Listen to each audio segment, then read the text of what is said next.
ਪਹੁੰਚਿਆ ਫਾਜ਼ਿਲਕਾ ਦੇ ਸਿਵਲ ਹਸਪਤਾਲ ਦੇ ਵਿੱਚ, ਜਿੱਥੇ ਅੱਜ para medical staff, nursing staff ਅਤੇ ਹੋਰ ਵੀ ਜਿਹੜੇ ਕਰਮਚਾਰੀਆਂ ਵੱਲੋਂ ਧਰਨਾ ਲਗਾ ਦਿੱਤਾ ਗਿਆ ਹੈ। ਸਰਕਾਰ ਦੇ ਖਿਲਾਫ ਜੰਮ ਕੇ ਰੋਸ ਜਤਾਇਆ ਜਾ ਰਿਹਾ ਇਹਨਾਂ ਦਾ।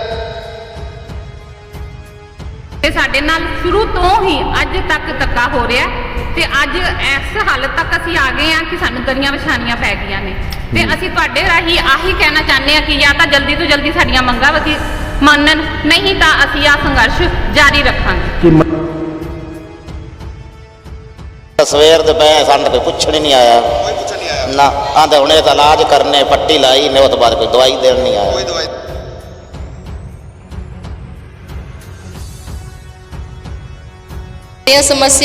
ਸਮੱਸਿਆਵਾਂ ਨੇ ਉਹ ਜੈਨੂਅਨ ਨੇ, ਠੀਕ ਹੈ ਨਾ ਜੀ। ਜਿੰਦੇ ਵਿੱਚੋਂ ਸਾਡੇ ਉੱਪਰ ਜਿਵੇਂ ਓਵਰ ਬਰਡਨ ਹੈਗਾ, ਅਸੀਂ ਉਹ ਬੇਨਤੀ ਕੀਤੀ ਸੀਗੀ ਕਿ ਉਹ ਥੋੜਾ ਜਿਹਾ ਸਾਡਾ ਬਰਡਨ ਘੱਟ ਕੀਤਾ ਜਾਵੇ ਔਰ ਜੋ ਵੀ ਸਾਡੀਆਂ ਬਣਦੀਆਂ ਡਿਊਟੀਆਂ, ਜੋ ਵੀ ਸਾਡਾ ਬਣਦਾ ਕੰਮ ਹੈ ਉਹ ਸਾਡੇ ਤੋਂ ਕਰਵਾਇਆ ਜਾਵੇ। ਸਾਡੇ ਹੁਣ ਉੱਚ ਅਫਸਰ ਸਾਹਿਬਾਨ ਅਸੀਂ ਸਵੇਰ ਤੋਂ ਧਰਨੇ ਤੇ ਸੀ। ਸਵੇਰ ਤੋਂ ਕੋਈ ਵੀ ਸਾਡੇ ਜਿਹੜੇ ਸੀਨੀਅਰ ਮੈਡੀਕਲ ਅਫਸਰ ਹੈ ਉਹ ਨਹੀਂ ਆਏ। ਉਸ ਤੋਂ ਬਾਅਦ ਸਿਵਲ ਸਰਜਨ ਸਾਹਿਬ ਸੀ, ਪਰ ਹੁਣ ਸਾਡੇ ਕੋਲੇ ਸਾਡੇ ਜ਼ਿਲ੍ਹੇ ਦੇ ਜਿਹੜੇ ਅਸਿਸਟੈਂਟ ਸਿਵਲ ਸਰਜਨ ਸਾਹਿਬ ਹੈ ਡਾਕਟਰ ਬਬੀਤਾ, ਉਹ पहुंचे हैं। इनको ही शायद मुझे नहीं पता कि इनको नर्सिंग के मतलब कि वर्किंग के बारे में कितना पता है या कितना नहीं पता है, क्योंकि ये लोग कह रहे हैं कि हमने जैसे पेशेंट की केयर करनी है तो फाइल्स नहीं बनानी, हमने सैंपल्स नहीं लेने हैं, तो यदि स्टाफ की कमी है तो वो उनको मैंने बताया है कि वो हमारे लेवल की बात नहीं है। ਰਹੇ ਹਾਂ ਵੀ ਅਸੀਂ ਤੁਹਾਡੀ ਜੈਨੂਇਨ ਡਿਮਾਂਡ ਸਾਰੀਆਂ ਮੰਨਾਂਗੇ, ਪਰ ਇੰਨਾ ਤਾਂ ਉਹਨਾਂ ਦਾ ਵੀ ਬਣਦਾ ਵੀ ਸਾਨੂੰ 3 ਦਿਨ ਤਾਂ ਦੇਣ ਉਹਨੂੰ, ਠੀਕ ਹੈ ਨਾ।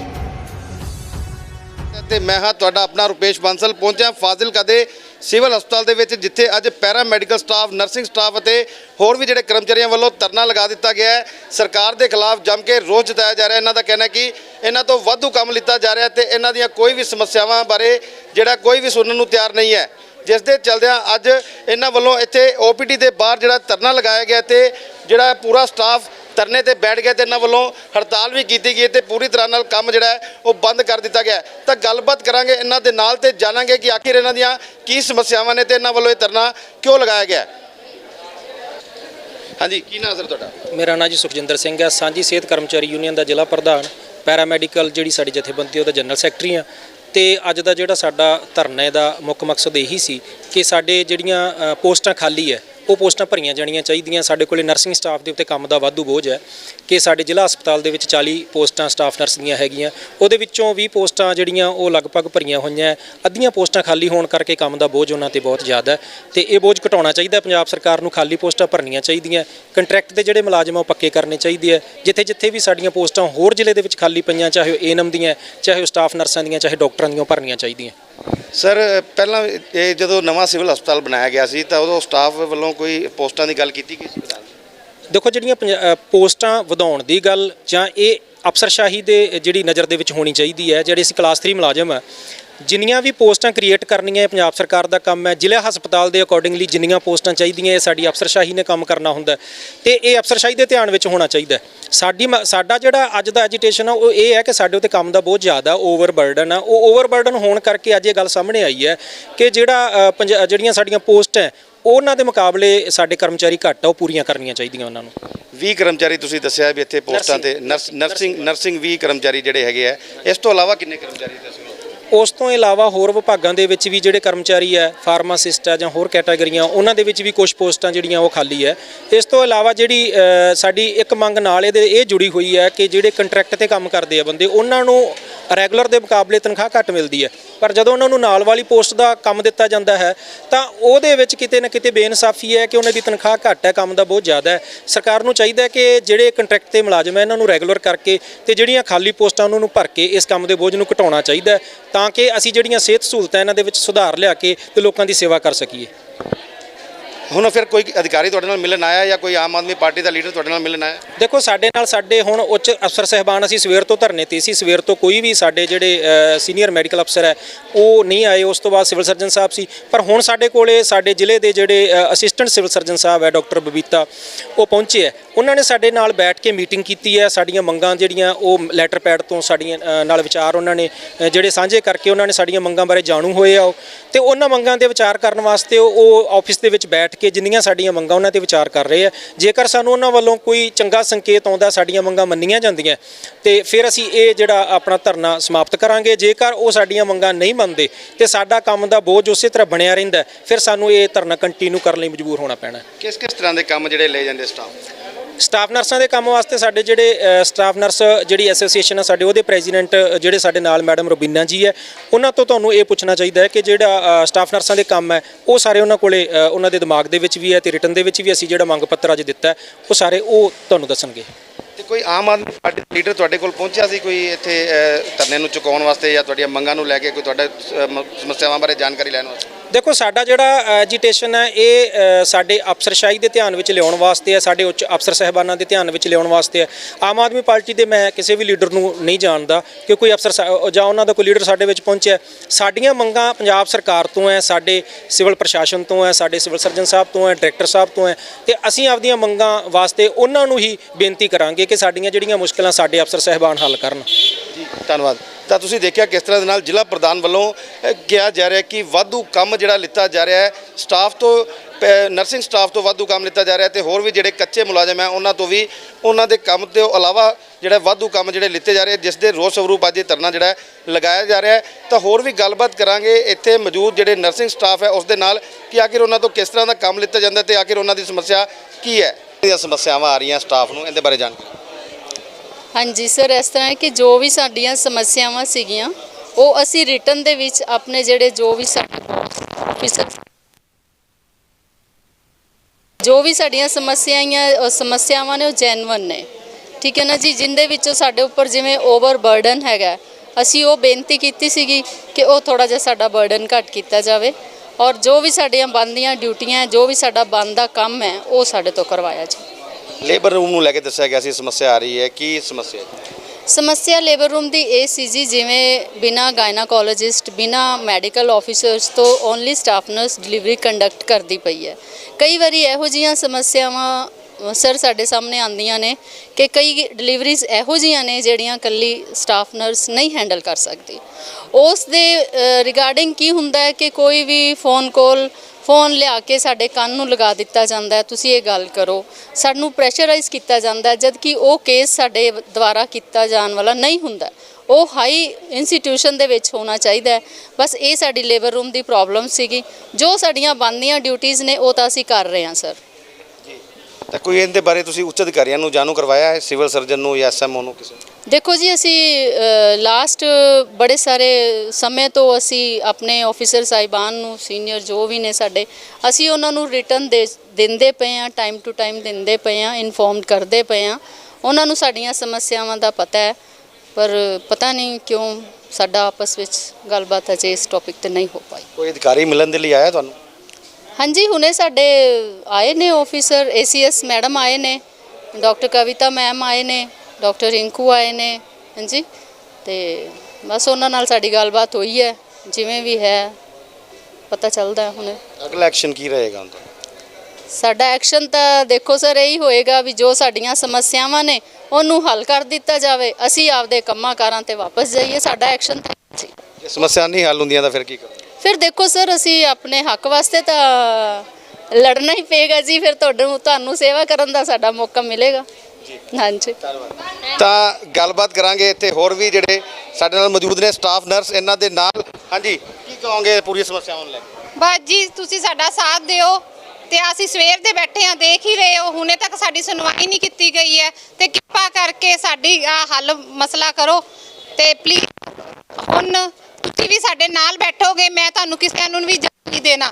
ਇੰਨੀਆਂ ਵੀ ਨਹੀਂ ਕੋਈ ਜ਼ਿਆਦਾ ਹੈਗੀਆਂ ਜੋ ਇਹਨਾਂ ਨੇ ਇੰਨਾ ਟਾਈਮ ਲਿੱਤਾ ਹੈ, ਤੇ ਮੈਂ ਇਹਨਾਂ ਨੂੰ ਆਹੀ ਗੱਲ ਪੁੱਛਣਾ ਚਾਹੁੰਦੀ ਹਾਂ ਕਿ ਤੁਹਾਨੂੰ ਆਪਣੇ ਮਰੀਜ਼ਾਂ ਬਾਰੇ ਜਾਂ ਆਪਣੇ ਹਸਪਤਾਲ ਬਾਰੇ ਬਿਲਕੁਲ ਵੀ ਨਹੀਂ ਸੋਚ ਕੇ ਆ ਰਿਹਾ ਕਿ ਸਵੇਰ ਤੋਂ ਤੁਹਾਡਾ ਕੰਮ ਕਿੰਨਾ ਪ੍ਰਭਾਵਿਤ ਹੋ ਰਿਹਾ। ਬਸ ਜੀ, ਧੰਨਵਾਦ। ਤਾਂ ਤੁਸੀਂ ਸੁਣਿਆ ਕਿਸ ਤਰ੍ਹਾਂ ਦੇ ਨਾਲ ਇਹਨਾਂ ਵੱਲੋਂ ਰੋਸ ਜਤਾਇਆ ਜਾ ਰਿਹਾ। ਇਹਨਾਂ ਦਾ ਕਹਿਣਾ ਕਿ ਜਿਹੜਾ ਸਿਵਲ ਹਸਪਤਾਲ ਦਾ ਕੰਮ ਜਿਹੜਾ ਪ੍ਰਭਾਵਿਤ ਹੋ ਰਿਹਾ ਹੈ, ਇੰਨੀਆਂ ਕੋਈ ਖਾਸ ਸਮੱਸਿਆਵਾਂ ਵੀ ਨਹੀਂ ਹੈਗੀਆਂ ਜਿਨ੍ਹਾਂ ਦਾ ਹੱਲ ਨਾ ਕੀਤਾ ਜਾ ਸਕੇ। ਤਾਂ ਅੱਗੇ ਹੋਰ ਵੀ ਗੱਲ ਕਰਾਂਗੇ ਅਧਿਕਾਰੀਆਂ ਦੇ ਨਾਲ ਤੇ ਜਾਣਾਂਗੇ ਕਿ ਆਖਿਰ ਇਹਨਾਂ ਦੀ ਸਮੱਸਿਆਵਾਂ ਦਾ ਕਿਸ ਤਰ੍ਹਾਂ ਦੇ ਨਾਲ ਜਿਹੜਾ ਹੱਲ ਕੀਤਾ ਜਾ ਰਿਹਾ ਹੈ। एक्चुअली इन्होंने डिमांड भेजी होगी मेल से 1-2 दिन पहले, पर मतलब कि सडनली 1-2 दिन का टाइम दे के इन्होंने धरना दे दिया। तो आज मैं भी as a ACS DFPO madam भी DIO भी हम तीनों यहाँ पे आए हुए हैं, मिले हैं इनसे। तो इन्होंने हमें अपनी डिमांड्स के बारे में बताया है, तो हमने इनसे टाइम मांगा है कि असेस करने के लिए भी वाकई जो ये प्रॉब्लम है वो किस लेवल की हैं और कैसी हैं, जिससे कि हम उनको असेस कर सकें और उसको पूरा कर सकें। तो डॉक्टर साहब जो हैं वो 2-3 दिन की छुट्टी पे हैं, सिविल सर्जन सर। तो ऑफिशिएटिंग चार्ज मेरे पास है। तो मैंने इनको बोला था कि मंडे को वर्कआउट करके हम ट्यूसडे को उनसे डिस्कस करके आपकी जितनी भी जेन्युइन डिमांड्स हैं उनको पूरी करने की कोशिश करते हैं। और आपका एक्चुअली जो डिमांड वो कर रहे हैं तो वो ये कर रहे हैं कि जैसे हमने मतलब कि इनको शायद मुझे नहीं पता कि इनको नर्सिंग के मतलब कि वर्किंग के बारे में कितना पता है या कितना नहीं पता है, क्योंकि ये लोग कह रहे हैं कि हमने जैसे पेशेंट की केयर करनी है तो फाइल्स नहीं बनानी, हमने सैंपल्स नहीं लेने हैं, तो यदि स्टाफ की कमी है तो वो उनको मैंने बताया है कि वो हमारे लेवल की बात नहीं है। मतलब कि स्टाफ को रिक्रूट करना वो पंजाब गवर्नमेंट ने करना है। और बाकी बात ये होती है कि रेगुलर एम्प्लॉय चाहे कोई भी है, चाहे डॉक्टर भी है, क्लास 1 है, क्लास 2 है, क्लास 3 है, जब स्टाफ की डेफिशिएंसी होती है तो उसको एडिशनल काम करना ही पड़ता है। तो अब कोई बातचीत हुई है इनसे? बातचीत मैंने उनको समझाने की बहुत कोशिश की है कि हम आपकी जो भी जेन्युइन डिमांड है उसको 100% पूरा करेंगे, ठीक है ना, हम आपके साथ कोऑपरेट करेंगे, पर हमें असेस तो करने दो ना। मैम उनका कहना है कि डिलीवरी भी हमें करनी पड़ती है, सारा काम हमसे एक्स्ट्रा काम लिया जा रहा है। देखो डिलीवरीज करना स्टाफ नर्स की अथॉरिटी है, वो उनको करना ही पड़ेगा। पंजाब मेडिकल काउंसिल के रूल्स के हिसाब से, पंजाब नर्सिंग काउंसिल के रूल्स के हिसाब से स्टाफ नर्स जो होती है वो डिलीवरी कर सकती है। उनकी तरफ से गैर कानूनी बताया जा रहा है ये? नहीं, ये गैर कानूनी नहीं है जी। पूरे पंजाब में 24/7 सब सेंटर्स चल रहे हैं, लेबर रूम चल रहे हैं जहाँ पे कि स्टाफ नर्सेज डिलीवरी कर रही हैं। यदि गैर कानूनी होता तो सरकार ने थोड़ा काम करवाना था उनसे। जो डिमांड की जा रही है स्टाफ की तरफ से, मानते हो कि ये जेन्युइन है या? पता है क्या, असेस करने के बगैर हम बता नहीं सकते, क्योंकि उन्होंने सडनली हमें डिमांड दी है। जब तक हम असेस नहीं करेंगे उस वर्क को, पहले असेस करेंगे, फिर हम सर्विस कंडक्ट रूल्स के अकॉर्डिंगली देखेंगे उसको कि वाकई जो ये डिमांड कर रहे हैं वो ये काम मतलब कि उनके फील्ड में आता है या नहीं आता। यदि उनकी फील्ड में नहीं आता तो हम उसको मान लेंगे, हम किसी और से करवाएंगे। यदि उनकी फील्ड में आता है तो फिर उनको they have to do it. लोग बहुत परेशान हुए हैं इस स्ट्राइक को लेकर। और देखो हम तो ऐसे है ना कि हम यहाँ पे तीनों ऑफिसर्स आ गए, उन्होंने हमसे कहा कि दरी पे बैठ जाओ, हम तो दरी पे भी बैठ गए। जहाँ पे उन्होंने सिटिंग करने को बोला हमने किया भी, हमने उनके सामने हाथ भी जोड़े हैं, सब कुछ किया है। हमने उनको कहा है कि हमें 4-5 दिन का टाइम दो, हम असेस करते हैं। तो असेस करने के बाद जो भी आपकी जेन्युइन डिमांड होगी, जो भी, ये नहीं है स्टाफ मेंबर्स हमारे फैमिली मेंबर ही हैं, छोटे बहन भाई हैं हमारे, है ना, हमने सबने मिलके ही काम करना है। तो मिलके काम करना है तो रिक्वेस्ट ही कर रहे हैं हम भी उनसे। मैं doctor Babita as a ACS, तो ऑफिशिएटिंग चार्ज है आज मेरे पास, और ये डॉक्टर कविता है, आप इनसे भी पूछ लो प्लीज़। मैम की कहोगे, स्टाफ ਦੇ ਨਾਲ ਗੱਲਬਾਤ ਹੋਈ ਹੈ ਤੇ ਸਟਾਫ ਦਾ ਕੀ ਕਹਿਣਾ? ਦੇਖੋ ਜਿਵੇਂ ਡਾਕਟਰ ਬਬੀਤਾ ਸਾਡੇ ACS ਨੇ ਉਹਨੇ ਤੁਹਾਨੂੰ ਦੱਸਿਆ ਕਿ ਅਸੀਂ ਸਟਾਫ ਨਾਲ ਬੜੀ ਮਤਲਬ ਦੇਖੋ ਮੈਂ ਤਾਂ ਖੁਦ ਇਸ ਹਸਪੀਟਲ 'ਚ ਬੜੀ ਦੇਰ ਤੋਂ ਕੰਮ ਕੀਤਾ ਹੈ, ਇਹਨਾਂ ਸਾਰਿਆਂ ਨਾਲ ਕੰਮ ਕਰਦੀ ਰਹੀ ਹਾਂ, ਠੀਕ ਹੈ ਨਾ।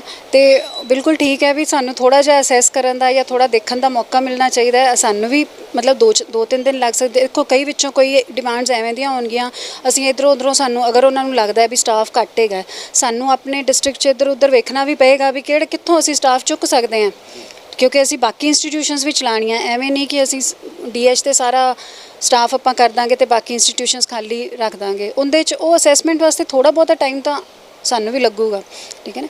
ਇਸ ਕਰਕੇ ਆਪਾਂ ਬਿਲਕੁਲ ਉਹਨਾਂ ਨਾਲ ਡਿਸਐਗਰੀ ਨਹੀਂ ਕਰਦੇ ਵੀ ਜੇ ਉਹਨਾਂ ਦੀ ਕੋਈ ਜੈਨੂਇਨ ਡਿਮਾਂਡ ਹੋਏਗੀ ਤੇ ਅਸੀਂ ਨਹੀਂ ਮੰਨਾਂਗੇ, ਠੀਕ ਹੈ ਨਾ। ਆਊਟਰਾਈਟਲੀ ਅਸੀਂ ਤਾਂ ਉਹਨਾਂ ਦੀ ਕਿਸੇ ਡਿਮਾਂਡ ਨੂੰ ਰਿਜੈਕਟ ਨਹੀਂ ਕੀਤਾ ਵੀ ਨਹੀਂ ਇਹ ਅਸੀਂ ਤਾਂ ਨਹੀਂ ਮੰਨਦੇ ਜੀ ਤੁਹਾਡੀ। ਆਪਾਂ ਉਹਨਾਂ ਨੂੰ ਕਹੀ ਜਾ ਰਹੇ ਹਾਂ ਵੀ ਅਸੀਂ ਤੁਹਾਡੀ ਜੈਨੂਇਨ ਡਿਮਾਂਡ ਸਾਰੀਆਂ ਮੰਨਾਂਗੇ, ਪਰ ਇੰਨਾ ਤਾਂ ਉਹਨਾਂ ਦਾ ਵੀ ਬਣਦਾ ਵੀ ਸਾਨੂੰ 3 ਦਿਨ ਤਾਂ ਦੇਣ ਉਹਨੂੰ, ਠੀਕ ਹੈ ਨਾ, ਤਾਂ ਕਿ ਆਪਾਂ ਮਤਲਬ ਦੇਖੋ ਪੇਸ਼ੈਂਟਸ ਜਿਵੇਂ ਤੁਸੀਂ ਵੀ ਦੇਖਿਆ ਇੰਨੇ ਸਫਰ ਹੁੰਦੇ ਪਏ ਆ ਪੇਸ਼ੈਂਟਸ। ਚਲੋ ਆਪਾਂ ਕਿਉਂ ਸਫਰ ਹੋਣ ਦਈਏ, ਮਤਲਬ ਇਹ ਸਾਰਿਆਂ ਨੂੰ ਮੌਕਾ ਤਾਂ ਮਿਲਣਾ ਚਾਹੀਦਾ ਹੈ ਨਾ ਵੀ ਕਮ ਸੇ ਕਮ ਅਸੈਸਮੈਂਟ ਦੇ ਨਾਲ ਹਰ ਕੰਮ ਹੁੰਦਾ ਐਵੇਂ ਇਮੀਡੀਏਟਲੀ ਵੀ ਹੁਣੇ ਹੀ ਕਰਕੇ ਦਿਓ ਜੀ ਫਿਰ ਅਸੀਂ ਉੱਠਾਂਗੇ, ਐਵੇਂ ਨਹੀਂ ਹੋ ਸਕਦਾ ਹੁੰਦਾ। ਥੋੜਾ ਅਸੈਸਮੈਂਟ ਤਾਂ ਹਰ ਜਗ੍ਹਾ ਚਾਹੀਦੀ ਹੁੰਦੀ ਹੈ। ਕੀ ਡਿਮਾਂਡਸ ਰੱਖੀਆਂ ਗਈਆਂ ਉਹਨਾਂ ਨੇ ਤੁਹਾਡੇ ਅੱਗੇ, ਕੀ ਕਿਸ ਤਰ੍ਹਾਂ ਦੀਆਂ ਉਹਨਾਂ ਦੀਆਂ ਸਮੱਸਿਆਵਾਂ ਨੇ? ਉਹਨਾਂ ਦੀ ਸਭ ਤੋਂ ਪਹਿਲੀ ਤਾਂ ਸੀਗੀ ਜੀ ਲੇਬਰ ਰੂਮ 'ਚ ਡਾਕਟਰ ਹੋਣਾ ਚਾਹੀਦਾ ਹੈ, ਠੀਕ ਹੈ। ਲੇਬਰ ਰੂਮ 'ਚ ਦੇਖੋ ਲੇਡੀ ਡਾਕਟਰਸ ਅਸੀਂ ਆਲਰੇਡੀ ਹੋਰ ਐਕਸਟਰਾ ਉਹਨਾਂ ਨੂੰ ਐਸਐਮਓ ਸਾਹਿਬ ਨੂੰ 2 ਲੇਡੀ ਡਾਕਟਰਸ ਦੇ ਹੋਰ ਦੇ ਡੈਪੂਟੇਸ਼ਨ ਲਗਾਈ ਹੈ। ਉਹ ਆਰਡਰਸ ਆਪਣੇ ਲੈਵਲ ਤੇ ਲੇਬਰ ਰੂਮ ਵਾਸਤੇ ਕਰ ਸਕਦੇ ਆ, ਠੀਕ ਹੈ। ਬਾਕੀ ਦੇਖੋ ਜਿਹੜਾ ਅਗਰ ਆਪਣੇ ਕੋਲ ਸਟਾਫ ਘੱਟ ਹੈ ਐਮਓਜ਼ ਦਾ, ਤਾਂ ਆਪਾਂ on call duty labour room 'ਚ ਕਰਵਾ ਸਕਦੇ ਹਾਂ। ਉਹਨਾਂ ਤੋਂ ਆਪਾਂ ਨੂੰ ਇੰਨਾ ਤਾਂ ਐਡਜਸਟਮੈਂਟ ਕਰਨੀ ਪਏਗੀ। ਫਾਈਲਸ ਦਾ ਜਿਵੇਂ ਹੁਣ ਡਾਕਟਰ ਸਾਹਿਬ ਨੇ ਕਿਹਾ, ਬਾਕੀ ਫਾਈਲ ਦੀ ਡਿਮਾਂਡ ਹੈ ਉਹਨਾਂ ਦੀ ਵੀ ਅਸੀਂ ਫਾਈਲ ਨਹੀਂ ਬਣਾਵਾਂਗੇ, ਜਾਂ ਅਸੀਂ ਜਿਹੜੇ ਹੀਮੋਫੀਲੀਆ ਵਾਲੇ ਫੈਕਟਰਸ ਹੈ ਉਹ ਅਸੀਂ ਨਹੀਂ ਲਗਾਵਾਂਗੇ, ਉਹ ਬਲੱਡ ਬੈਂਕ ਵਾਲੇ ਲਗਾਉਣ, ਠੀਕ ਹੈ। ਉਹ ਸਾਰਾ ਕੁਝ ਦੇਖੋ, ਉਹ ਕਿਸ ਹਿਸਾਬ ਨਾਲ ਬਲੱਡ ਬੈਂਕ 'ਚ ਕਿਹੜੇ ਸਟਾਫ ਰੋਸਟਰ ਕਿਵੇਂ ਚੱਲਦਾ ਪਿਆ ਹੈ, ਜਾਂ ਕਿੰਨਾ ਵਰਕਲੋਡ ਬਲੱਡ ਬੈਂਕ 'ਚ ਹੈਗਾ, ਕਿੰਨਾ ਵਰਕਲੋਡ ਐਮਰਜੈਂਸੀ 'ਚ ਹੈਗਾ, ਆਪਾਂ ਉਸ ਹਿਸਾਬ ਨਾਲ ਬੈਠ ਕੇ ਆਰਾਮ ਨਾਲ ਸਾਰੇ ਜਣੇ ਮਿਲ ਕੇ ਹੀ ਅਸੈਸ ਕਰ ਸਕਦੇ ਹਾਂ ਨਾ। ਉਸ ਹਿਸਾਬ ਨਾਲ ਆਪਾਂ ਹੱਲ ਕੱਢ ਸਕਦੇ ਹਾਂ। ਐਵੇਂ ਤਾਂ ਬਿਨਾਂ ਮਿਲੇ, ਬਿਨਾਂ ਇੱਕ ਦੂਸਰੇ ਨਾਲ ਕੋਆਰਡੀਨੇਟ ਕੀਤੇ ਤਾਂ ਕੋਈ ਹੱਲ ਨਿਕਲਣਾ ਮੁਸ਼ਕਿਲ ਹੋ ਜਾਂਦਾ। ਤੁਸੀਂ ਪਿਛਲੇ ਕਾਫੀ ਸਮੇਂ ਤੋਂ ਫਾਜ਼ਿਲਕਾ ਦੇ ਵਿੱਚ ਤੈਨਾਤ ਹੋ, ਤਾਂ ਤੁਸੀਂ ਦੇਖਿਆ ਹੋਣਾ ਸਟਾਫ ਨਰਸਿਸ ਵੱਲੋਂ ਕਿਸ ਤਰ੍ਹਾਂ ਕੰਮ ਕੀਤਾ ਜਾਂਦਾ, ਸਟਾਫ ਵੱਲੋਂ ਕਿਸ ਤਰ੍ਹਾਂ, ਕੀ ਲੱਗਦਾ ਵੀ ਇਹਨਾਂ 'ਤੇ ਕੋਈ ਮਤਲਬ ਦਬਾਅ ਹੈ ਕੰਮ?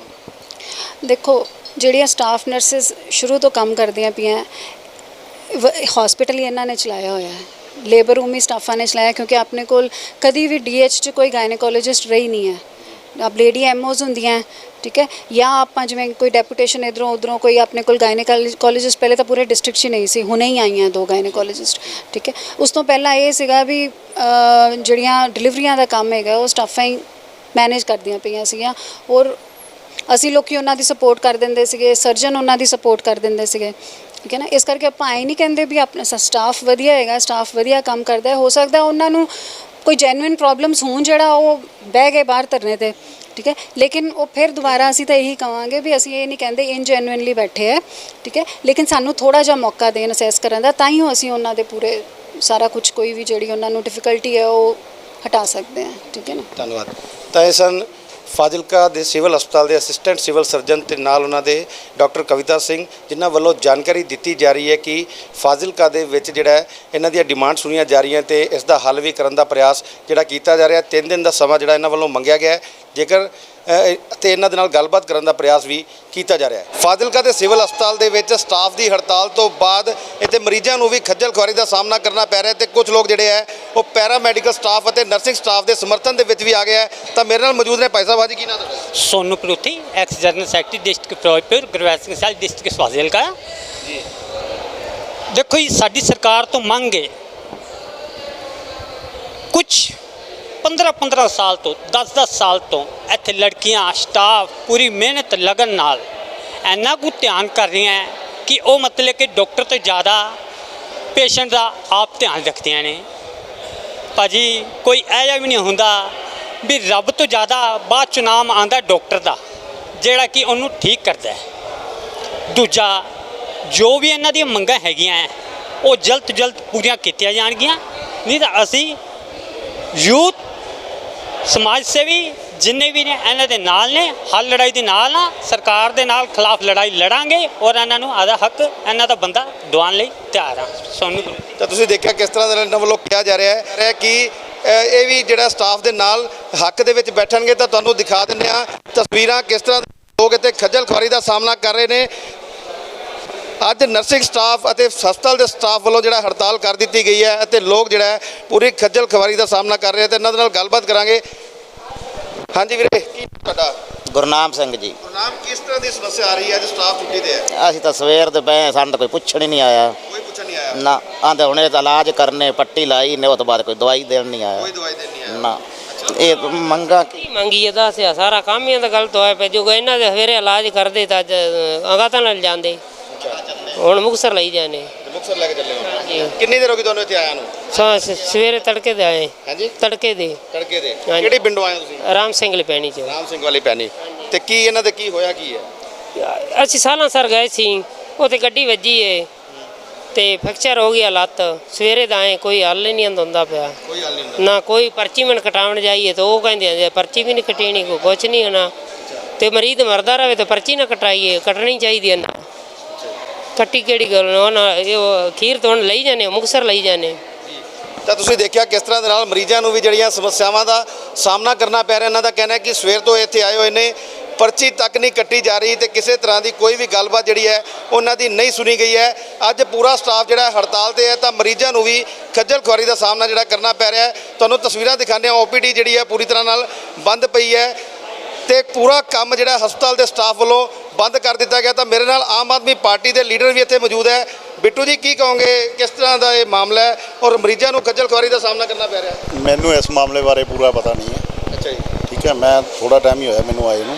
ਬਾਕੀ ਜੋ ਵੀ ਹੈ, ਜੋ ਸਟਾਫ ਬੈਠਾ ਬਾਹਰ ਧਰਨੇ ਤੇ, ਉਹਨਾਂ ਨੂੰ ਦੇਖਣਾ ਚਾਹੀਦਾ। ਐਮਰਜੈਂਸੀ ਮਰੀਜ਼ ਤਾਂ ਦੇਖਣੇ ਚਾਹੀਦੇ ਹੈ। ਜੋ ਵੀ ਹੈ, ਕੋਈ ਇਹ ਨਹੀਂ ਹੈ ਚਲੋ ਜਿਹਦਾ ਕੋਈ ਪ੍ਰੋਪਰ ਇਲਾਜ ਚੱਲਦਾ, ਡਾਕਟਰ ਨਹੀਂ ਹੈ ਉਹ ਤਾਂ ਚਲੇ ਜਾਣਗੇ, ਬਾਕੀ ਐਮਰਜੈਂਸੀ ਤਾਂ ਦੇਖਣੀ ਚਾਹੀਦੀ ਹੈ ਜੀ।